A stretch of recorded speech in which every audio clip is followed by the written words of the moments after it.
Kawan-kawan, saya ucapkan terima kasih karena sudi datang ke channel ini. So hari ini saya ada sedikit pencerahan tentang berkenaan dengan duit derma Pakatan Harapan yang selalu diwal-walkan oleh masyarakat yang saya tidak tahu, yang tidak bertanggung jawab. Dan saya harap benda ini tidak begitulah. Kalau Anda tidak suka Pakatan Harapan sekalipun, ini benda yang salah. Anda tidak boleh menabuh fitnah, karena benda ini tidak sewenangnya mereka nak menggunakan duit derma ini, walaupun dikatakan duit derma Pakatan Harapan, dan duit itu berjumlah 203 juta.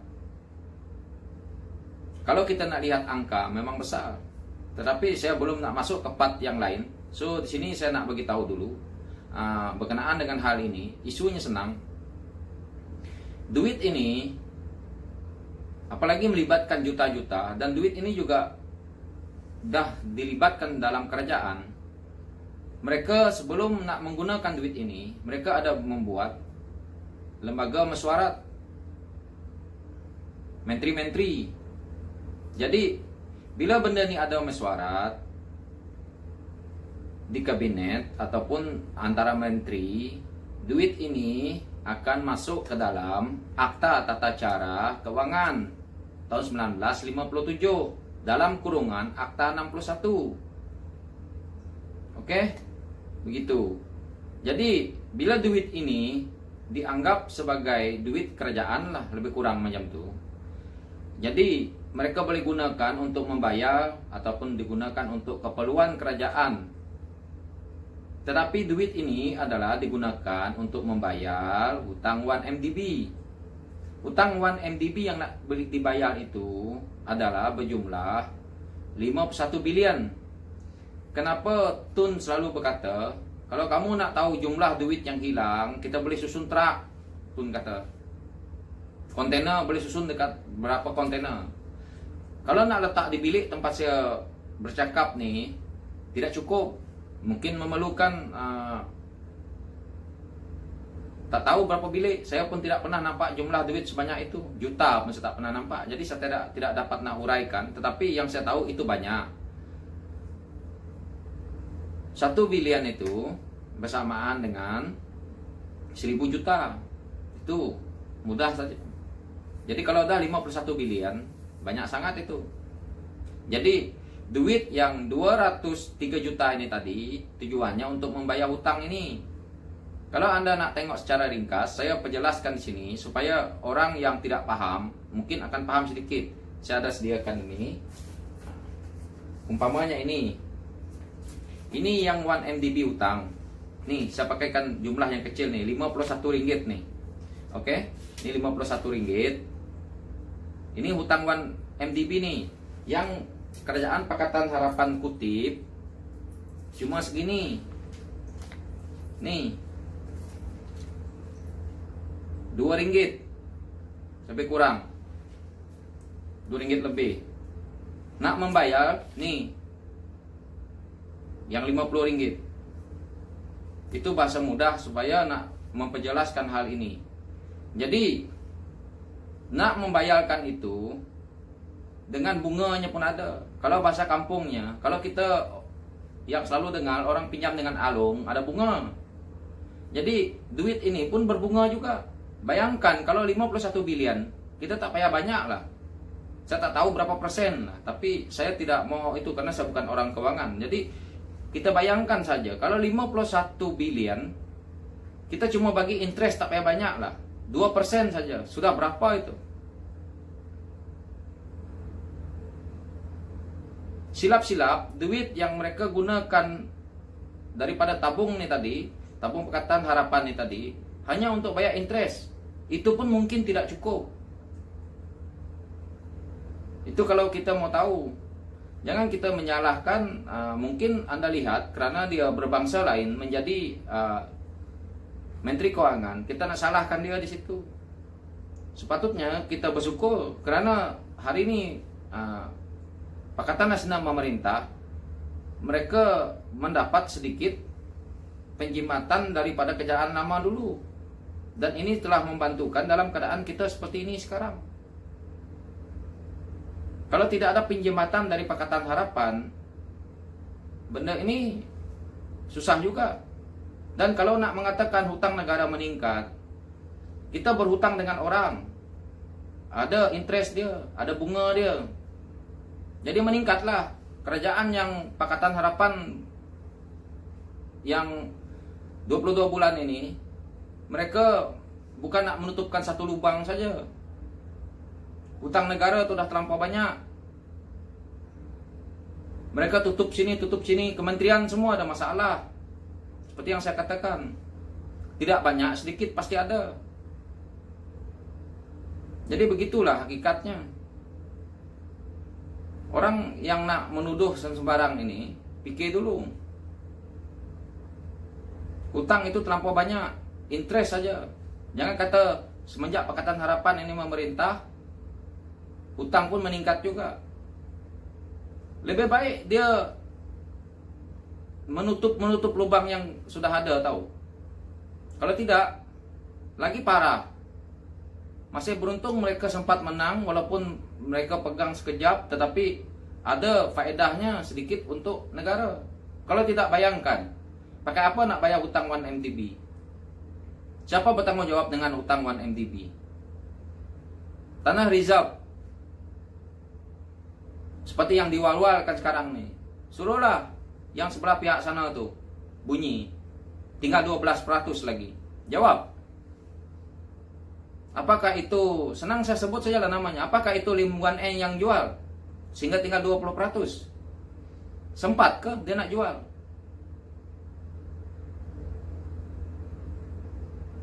Dan pegang-pegang ini syarikat-syarikat besar nih, seperti, senang nak cerita lah, seperti LTAT, tabung haji, kelapa sawit kita nih, Felda. Apakah bangsa lain yang pegang? Jadi kita jangan saling menyalahkan orang lain atas kesilapan orang kita sendiri. Kita tengok di situ. 22 bulan itu saya katakan memang tidak cukup untuk satu pentadbiran yang baru nak mulakan. Kalau mereka dapat sedikit pun sudah bagus. Yang rakyat harapkan adalah 5 tahun supaya dapat mengembalikan keadaan yang tidak sepenuhnya 100%, tetapi rakyat nak sekurang-kurangnya ada 40 ataupun 30% sudah baik. Jadi ekonomi kita stabil sedikit dan kepercayaan pelabur akan datang ke Malaysia. Jadi ekonomi kita memula lagi dengan, mungkin kita akan boleh membayar hutang tu dengan lagi senang, lagi banyak. Tapi kalau hari ini berlaku diwal-walkan benda yang tidak baik kepada rakyat, dan orang di luar melihat ini semua. Bila orang di luar melihat ini semua, orang-orang berniaga, mereka melihat pola politik kita dulu. Kalau pola politik sebuah negara itu tidak kuat, mereka akan takut melabur ke negara. Ini hakikat. Walaupun saya bukan orang politik, walaupun saya bukan orang ekonomi, saya sebagai anak orang kampung, tetapi saya tahu sedikit tentang hal ini. Jadi saya manfaatkan yang saya tahu sedikit ini untuk tujuan kebaikan bersama. Bukan saya untuk nak menghasut orang ini supaya pergi ke sini, pergi ke situ.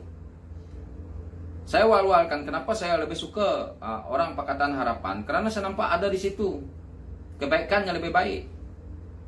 Karena saya tidak nampak orang di Pakatan Harapan itu bermewah-mewah.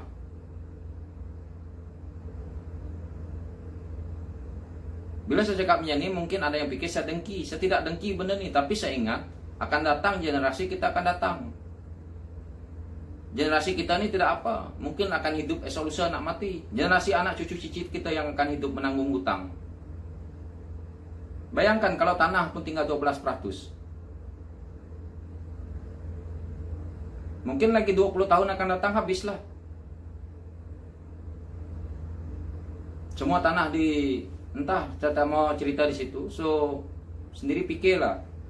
Jangan semua benda yang saya nak ceritakan ini dianggap negatif semua.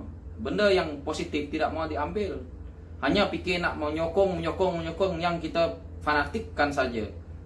Salah tak apa. selagi tidak masih belum disabitkan bersalah di mahkamah, belum bersalah. Tapi utang 1 MDB siapa nak tanggung? Kalau kita tak fikir minjam tu matilah. Ada lagi yang 30 juta rakyat Malaysia ni ada pikiran seperti anda itu 5 juta sudah cukup merosakkan semua bangsa. Semua bangsa Malaysia ni dirosakkan dengan benda-benda yang dimomokkan seperti itu. Hentikanlah benda-benda yang tak baik. Yang mulakan adalah daripada orang-orang kanan juga. Ini bukan, saya sendiri dah tengok YouTube-nya benda ni, jadi saya terkejut. Kenapa benda ni sebagai mereka yang sebagai orang-orang kanan politik pun seperti ini? Tidak baiklah. Sepatutnya kita nak politik yang bersih lah. Jadi bila politik bersih, negara lain pun nampak, baru mereka datang melabur ke negara kita. Bila melabur ke negara kita ni, itulah yang saya kata pembangunan ada.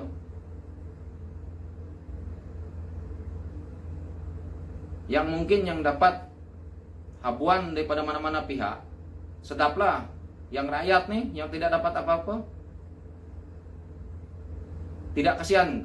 Ramai yang pergi ke Singapura kerja, datang pagi, awal-awal pagi dah bekerja, baliknya tengah malam, ada anak bini. Kenapa mereka pergi ke negara jiran? Kalau yang di Sabah dan Sarawak paksa pergi ke Brunei cari duit. Belum lagi kita cerita yang pergi lagi Australia, kutip buah lah, sampai menjadi seperti orang terpaksa menggunakan pas pelawat untuk nak bekerja karena ekonomi negara kita tidak bagus. Fikir-fikirlah ke situ. Jangan fikirkan isi perut sendiri. Kamu orang untung berjuta-juta, duit poket saja berjuta-juta. Rakyat nak cari duit sesuap nasi, nak cari gaji 100 satu hari pun menangis. Jangankan 100, 50 pun menangis. Orang kampung di Felda, orang kampung di Sabah Sarawak pendalaman, menjaring ikan, naik bukit turun bukit, jalan kemana-mana. Yang dekat bandar bolehlah mereka lakukan pembaruan. Tapi yang di pendalaman, yang masih belum lagi maju, sedangkan kamu orang semua di bandar dengan mainkan politik sedikit, kamu mengaut keuntungan daripada lava apa yang kamu buat. Tidur di ekon. Orang di kampung pakai daun kayu berkipas. Jadi ingat-ingatlah itu, jangan pikirkan hak macam tu. Tidak juga kemana kamu bawa duit kamu itu nanti. Tidak bawa masuk lubang kubur juga. Yang bawa masuk pun yang kain putih saja yang dibawa masuk sekali. Jadi jangan begitu. Kuasa-kuasa juga, ingat, tiada siapa pun. Firaun saja pun hilang kuasanya sampai hari ini. Tidak dengar lagi, tinggallah piramid. Jadi cukuplah itu sebagai panduan kita. Oke kawan-kawan, saya harap perkara ini manfaat kepada kawan-kawan. So saya minta maaf ada beletel sedikit di belakang video ini, tapi itu hakikat yang kita perlu terima sebagai rakyat Malaysia. So saya harap kawan-kawan luar sana paham apa yang saya maksudkan di sini. So sekian dari saya ucapkan terima kasih karena sudi menonton channel ini dengan habis. So thank you.